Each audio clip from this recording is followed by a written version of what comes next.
The ownership of property and the security it provides has always been central to the Irish psyche. Most of us will buy our own home, and it's probably the biggest single purchase we will ever make. The property in question is shown by... And while we can have a surveyor check the building to ensure it is well constructed, it is every bit as important to establish that the title to the land on which it is built is also secure.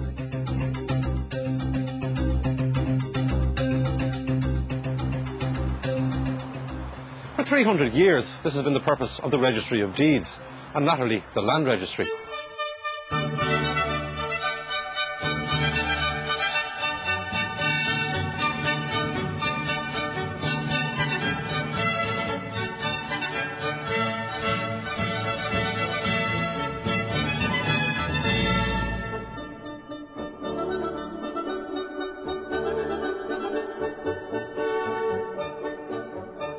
Under the native Irish Brehon laws, there were no title deeds to property, and therefore no need for a system of land registration. However, with the imposition of English common law in the early 17th century, things began to change. For centuries, attempts had been made to record transactions of land and tenancy, mainly to establish from whom services, rents and taxes were due. As one might expect, people did their best to avoid these payments, and it wasn't until the reign of Queen Anne in the early 1700s that the problem was seriously addressed in England. In 1707, a similar system of registration of deeds was established in Ireland by an Act of the Irish Parliament.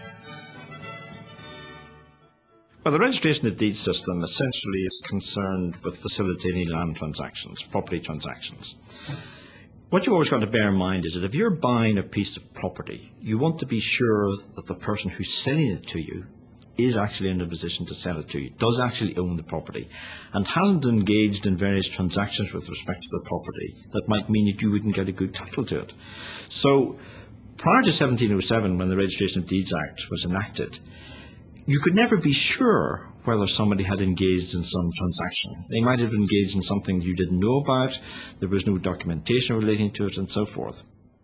It was recognised that there was a need for transparency in property transactions. It was basically to prevent fraud, and it was to ensure that anybody dealing with property would be able to find out had the property been dealt with previously, and if they were buying or purchasing or mortgaging, they wanted to obtain priority. So this is a fairly straightforward system. It just provided for the recording of those documents. And here we have the transcript of the first recorded memorial in Ireland. It was between the Right Honourable Nanfan, Earl of Bellamont of the one part, and Colonel Vereker of the other part. This was registered on the 29th of March 1708 at 5 o'clock. Initially, this system in Ireland proved a great success, and this success was based on the fact that deeds registered in the Registry of Deeds were given priority in order of their registration and over unregistered deeds, unlike the English system, which did not attach priority on registration. This was not an insignificant detail, because it meant if you didn't register your property, you risked losing it to someone who did. The first registrar was a Mr. Benjamin Parry, owner of a magnificent house on College Green, where the Bank of Ireland is now located. The office commenced business on the 25th of March 1708 in Dublin Castle, and having changed location a number of times, in 1831 the Registry of Deeds finally settled in this beautiful James Gandon building on Henrietta Street in Dublin.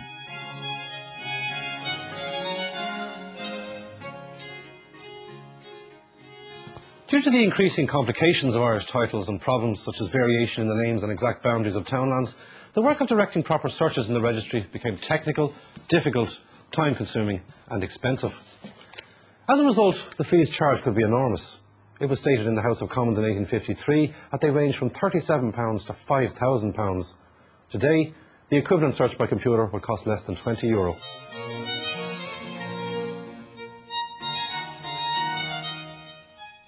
The setting up of the encumbered estates courts in 1849 to facilitate the disposal of estates that had become unviable brought significant change in Ireland.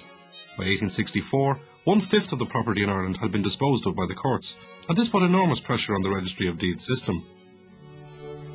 In order to keep these titles granted by the courts reliable and uncomplicated in the future, in 1865 the Record of Title Act was passed. During this period, land reform continued apace with the passing of the Land Acts, whereby thousands of tenant farmers were given the opportunity to purchase the land they farmed through long-term loans at reduced interest. The introduction of such wide-ranging reforms brought with it the problem of verifying the tenants' titles to their own interest and recording their new titles. Yet if the transaction were not registered, the large sums of money advanced by the government to purchase the lands would not be secure. The solution was the Local Registration of Title Act 1891.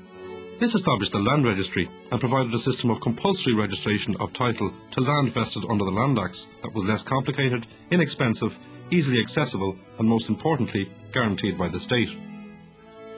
Although the Registration of Deeds system does help you, it only goes part of the way.